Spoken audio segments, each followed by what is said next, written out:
Hello, everyone, and thank you for joining us today. My name is Daryl Gordon, and I'm Vice President of Marketing at MediKeeper.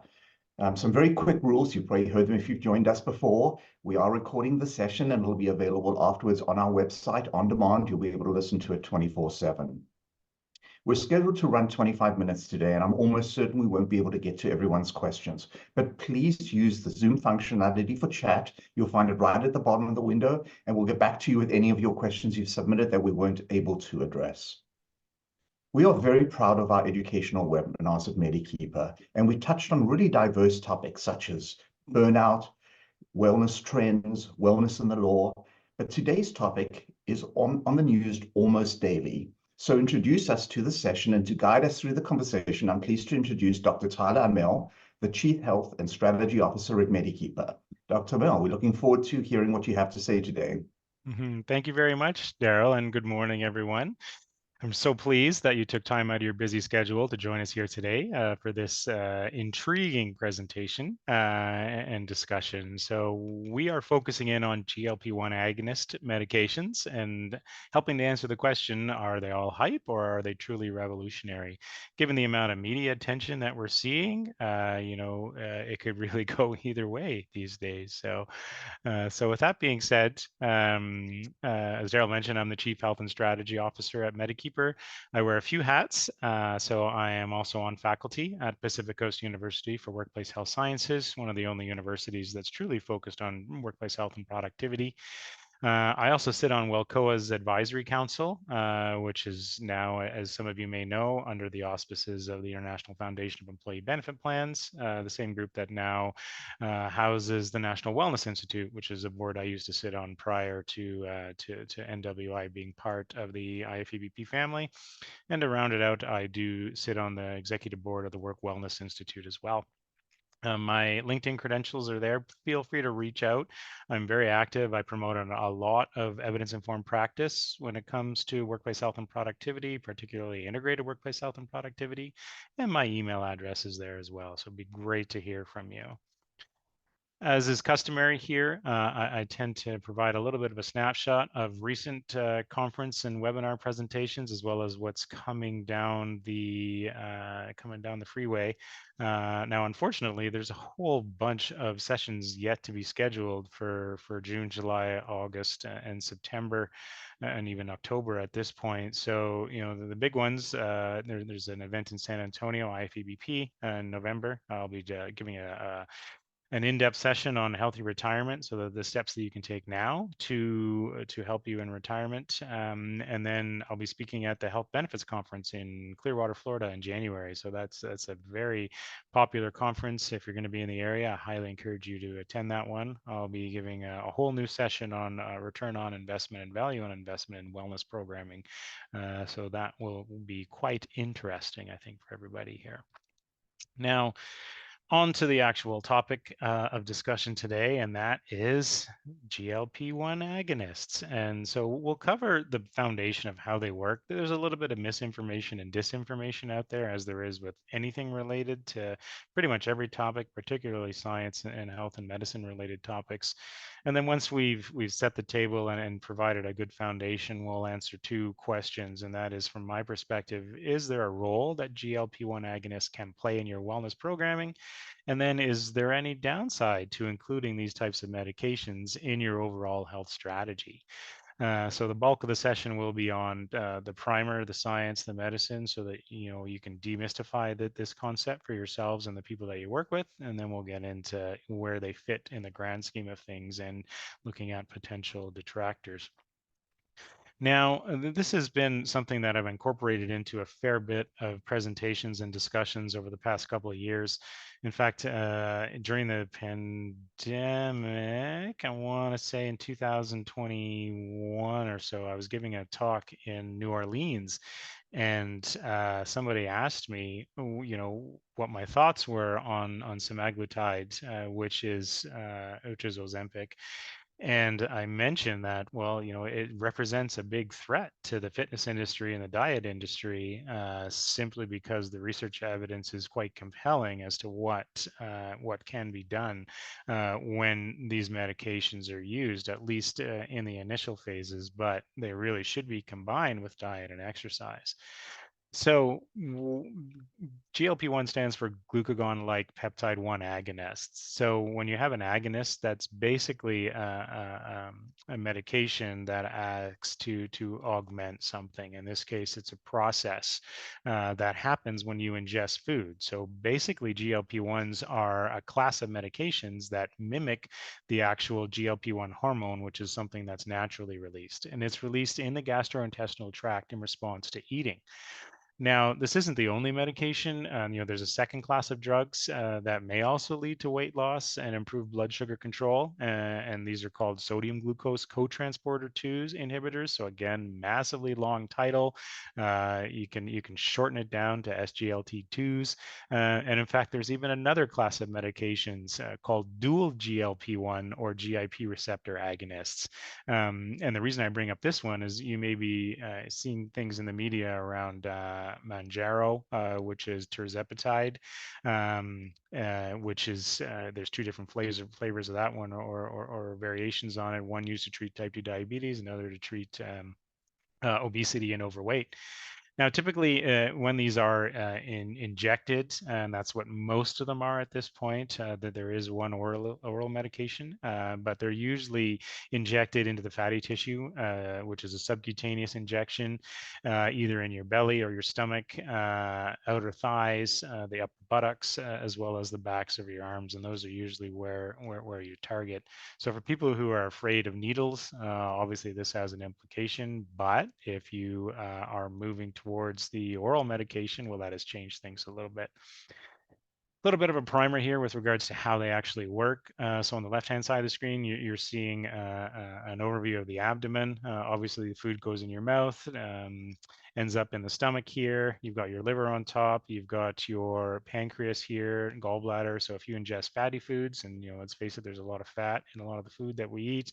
That's where bile is stored after it's made in the liver and is secreted into the small intestine. When the food is leaving the stomach and going into the small intestine, lots of chemical processes are happening. Of course, there's digestion happening. Then there's primary breakdown of foods. There's a lot of things going on. And one of the things that happens, at least from a pharmacological perspective, is that the small intestine triggers the release of GLP-1. So that's that natural hormone. So essentially, what these drugs are doing is they're mimicking. So they're pretending that they are the actual hormone, but it's a medication. And so when the GLP-1s are enacted, you've got impacts on the brain. So that's a decrease in appetite, because there's usually signals that go to your brain that say, hey, listen, you've eaten enough food. It's time to stop. You're going to be good for a little while. Which is one of the reasons why a lot of people should eat a lot slower, because the slower you eat, the easier it is for that signal to get to your brain. If you eat really, really quickly, it takes a while for your brain to catch up to the signals. And so you could actually ingest calories than you actually need, especially if you're eating a lot of ultra processed and processed food, which are very calorie dense.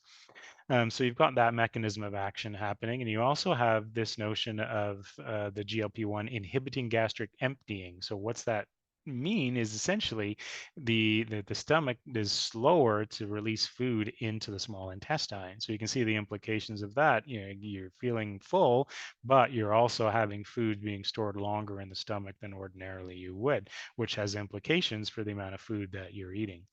Then we get into the pancreatic responses. So here you've got insulin secretion. So insulin is being kicked up, and then glucagon is being lowered. So it's inhibiting glucagon secretion and it's inducing insulin secretion.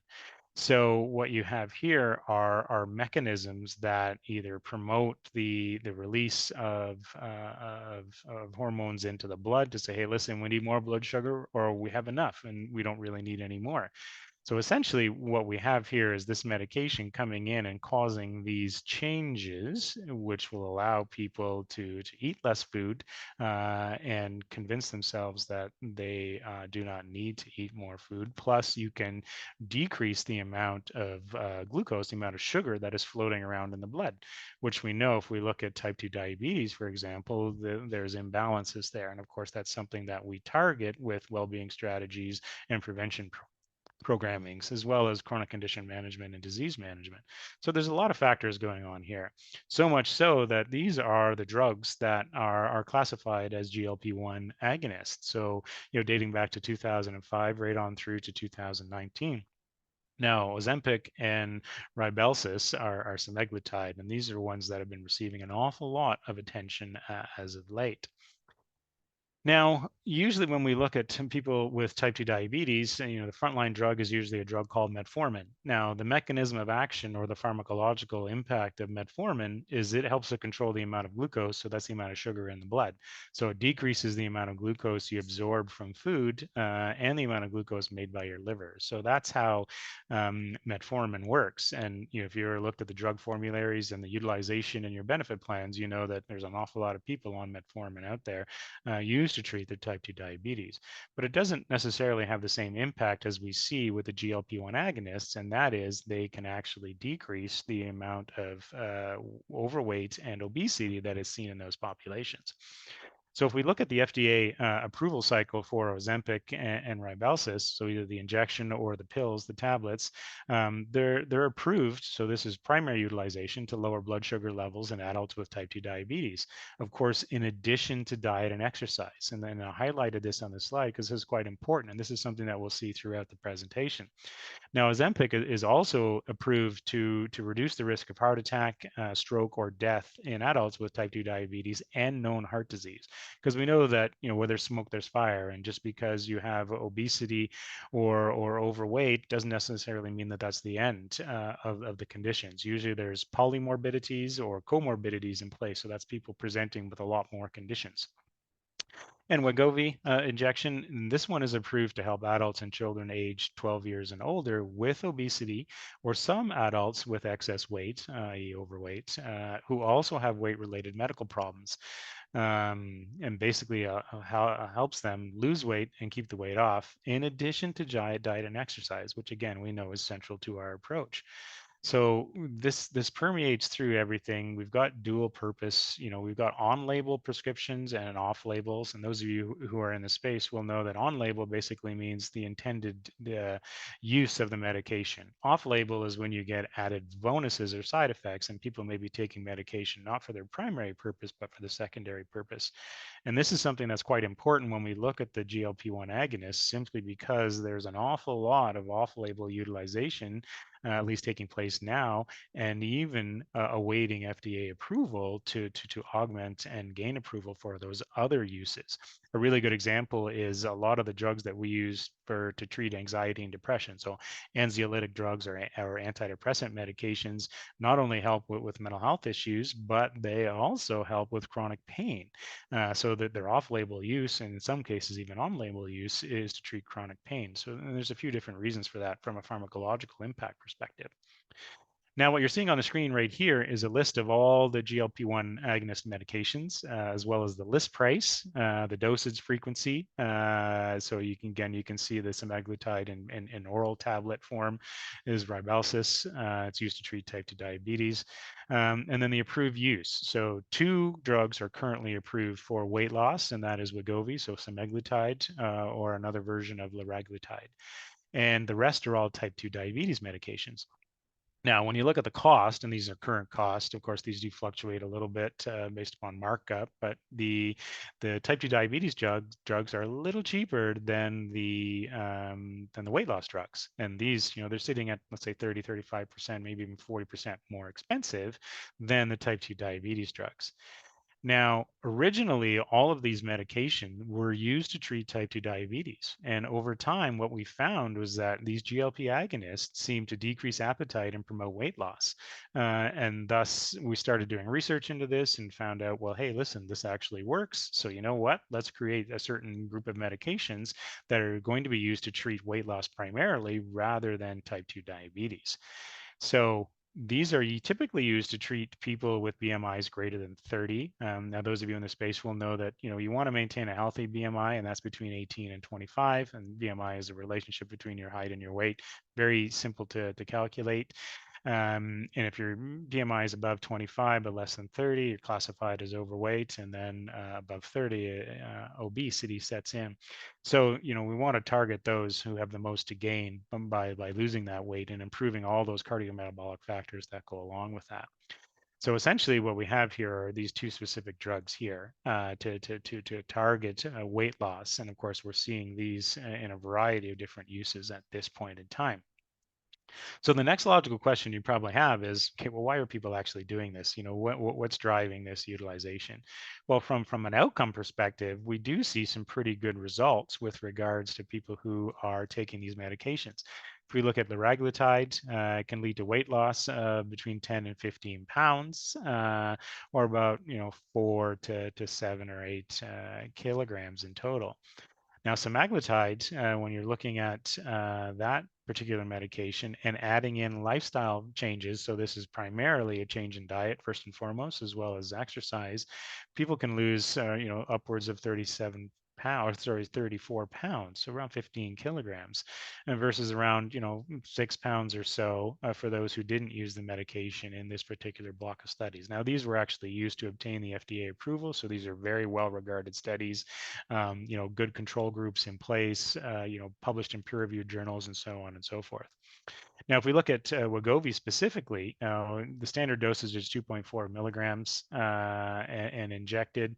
These people in a couple of very large studies, so over 800 in one study and 1,900 in another study, on average lost between about 8 and 15% of their body weight, which when we look at the data, we know we've got upwards of 60% of the population that is overweight or has obesity. And so you've got a pretty large group of people here who could stand to lose a fair bit of weight in this respect. So, the research evidence is quite clear. It does work. But the more we use these medications and the longer we use these medications, and keep in mind, these medications haven't just been released. These medications were released, 5-6 years ago. So we've had the opportunity to study these in great deal. And keep in mind, prior to approvals, they would have been studied for years and years to make sure that they're safe, first and foremost, and effective. Well, here's a release from the FDA from a couple of weeks ago, looking at the reduction of heart problems, specifically in adults with obesity and overweight. And again, we know that these things, they come in tandem as a comorbidity, as a polymorbidity. Where there's smoke, there's fire. There's usually a lot of other things going on. So one of the things that we're learning is that in people who are taking these drugs, we actually see reduction in other types of symptoms as well, and the ability to reduce the risk. So the verbiage is pretty clear, to reduce the risk of cardiovascular death, heart attack, and stroke in adults with cardiovascular disease with obesity or overweight. Now, absolutely, it needs to be used in a calorie-reduced diet scenario, so that's reducing and improving the caloric value, as well as increased physical activity. And again, you see this time and time again with all of these publications. Now, what's fascinating is just over a week ago, there was a publication in JAMA, the Journal of the American Medical Association, that looked at a whole host of other conditions that we're seeing. So treating addictions, Alzheimer's disease, and other conditions.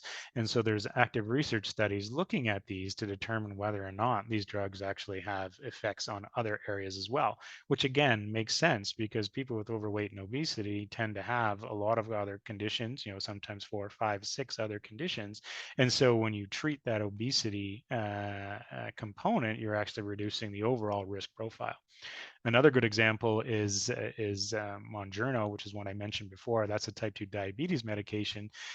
There's a weight loss version of it called Zepbound, and that's tirzepatide. And what you see here with these folks is that we're seeing a reduction in symptom severity by about 66% in adults with obesity, as well as obstructive sleep apnea, so causing sleep problems associated with that, which again makes sense because of all the ancillary issues that go along with this. But, obesity is a very complex condition. There's no question about that. We've got a lot of tools in the toolbox, dietary changes and exercise. Those are usually at the top of our list. They tend to be a heck of a lot less expensive than the others, primarily the medications. And of course, behavior modification. So this is, using things like cognitive behavioral therapy or cognitive behavioral training to get people to change their behaviors and establish new behaviors. And then, of course, there is bariatric or weight loss surgery. Now, there was an interesting article published about a week and a half ago that actually looked at the cost benefit of weight loss, so surgery, so bariatric procedures, so a lap band type procedure versus these medications, the GLP-1s. And they actually came out in favor of the surgery as being more cost effective because the surgery is a one and done scenario and is cheaper in the longer term than taking these medications for a long period of time. Because if you look at that average, so let's say it's $1,200, you multiply that by 12 months, and you've got a pretty sizable investment in the drug formulary there, particularly if you're running a benefit plan that's supporting this. Now, those of you who've been paying any attention to the TV at TV shows and ads, although we try to cut out commercials wherever possible, will know that no medications are completely free of any side effects. The benefits of exercise and diet are pretty much standalone on their own. You don't have a lot of negative side effects there, but whenever we take medications, there obviously is some implications here. Now, these are just the most common ones. There's a host of other ones as well that can be quite rare. So loss of appetite, nausea, vomiting, diarrhea, dizziness, mild tachycardia. So that's increase in your heart rate, infections, headaches, indigestion. So a whole host of potential issues there when you're taking these drugs. So again, this is a tool in the toolbox that can really help things out. But getting back to our primary purpose as we move towards the conclusion of this webinar is, the question is there a role that these GLP-1 agonists can play in your wellness programming? Now, from my perspective, yes, absolutely. It's more so in comprehensive disease management or chronic condition management or even medical weight management than prevention or primary prevention, which is where we tend to see the most of the focus on the wellness side, which is on risk reduction, changing those behaviors and those habits and developing positive habits earlier on to steer people away from developing chronic conditions. The reality is that we have so many people with these chronic conditions and usually multimorbidities and polymorbidities and comorbidities is that we need to have these strategies in effect to decrease the overall risk and to help these people lose the weight and treat the conditions. So a question I have, and this is obviously something that I spend a great deal of time working with, is if you have integrated programming, do your health and pharmacy benefits align? Do you have everything to do with health and productivity in your organization actually align with one another? So are your primary, secondary, and tertiary prevention initiatives all aligned with one another? And that's absolutely critical for determining return on investment and value on investment. And then another question to ask yourself is can you actually get these medications? I was talking to a colleague of mine in Texas 2 weeks ago, and they have obesity, they have overweight, but they can't actually get access in his particular area at that point in time whenever he talked to his healthcare practitioner.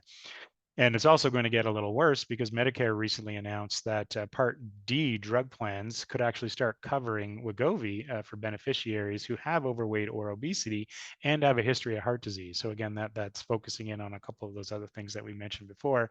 And this is after Novo Nordisk's application to add cardiovascular benefits to the medicine's label was recently approved. Now, the final question posed was, is there any these medications in your overall health strategy? And again, this is an integrated strategy. From my perspective, no, there's not really any downside to this. We know that they're safe first and foremost, and we know that they're effective, but they are costly, and they're just one tool in the toolbox. We know that diet and exercise work, and they work extremely well, but people have to develop the habits and they have to develop those behaviors in order to sustain that in the long term. And then the question then becomes, what happens when you stop taking the medication? Have you developed, or have your plan members or employees developed those positive health behaviors? Have they been established, and have they overcome all the negative ones that caused the problem to begin with? If not, the weight and the ill health issues are absolutely going to return. And so, this is why the diet and exercise components, and there are other tools in the toolbox to treat these, are absolutely critical to long-term success. Because when you take the drug away, take the medication away, the weight comes back on. And there was a study published not that long ago that looked at semaglutide specifically, so that 2.4 milligram injection, people who abstained from the drug for a period of a year regained about 66% of their prior weight. And they also saw degradation in the cardiometabolic values and the biometrics that are associated with that as well. So again, not quite the silver bullet you would hope, especially given the cost and everything in there, but this can actually be life-saving to a lot of people, and definitely is one of the strategies that needs to be used. So if I had to sum up with regards to our title, is it all hype or is it revolutionary? From my perspective, absolutely revolutionary, particularly when you layer in all those other off-label uses that we're seeing and potential benefits. These drugs have a role to play. But again, when we look at diet and exercise, do you really need to do this drug? A lot of people take this drug. A lot of people prefer to take the easier solution because it's easier to take the medication than it is to get up off the couch and move the body and eat right and those sort of things. But that's just the reality of our approach to workplace health and productivity at this point in time. So I thank you very much for your attention. Hopefully this primer answered a lot of the questions that you had about these particular medications, when and where they should be used, where they fit in the grand scheme of things from a health benefit and a pharmacy benefit perspective, and overall health and productivity strategy. So with that being said, I turn it back over to Daryl, and thank you once again for your time and attention today. Well, this may not be a surprise to you, Dr. Amell, but there are enough questions that have poured in, and I've been sending them into your chat that could have taken up the entire duration of your webinar. So perhaps we could do a follow-up, because there really is no way to address all of these questions. I have copied them. We will respond to you, get back to you with the answers. But I wanted to thank everyone for your time. We always love to stay on the 25-minute mark so you can get to your next meeting quite easily. I want to thank Dr. Amell for his incredible content, his educational content as always, for encouraging us to learn more. Thank you for joining us today. This will be available on our website as a downloadable webinar to watch afterwards. Thank you and have a great day. And thank you, everyone.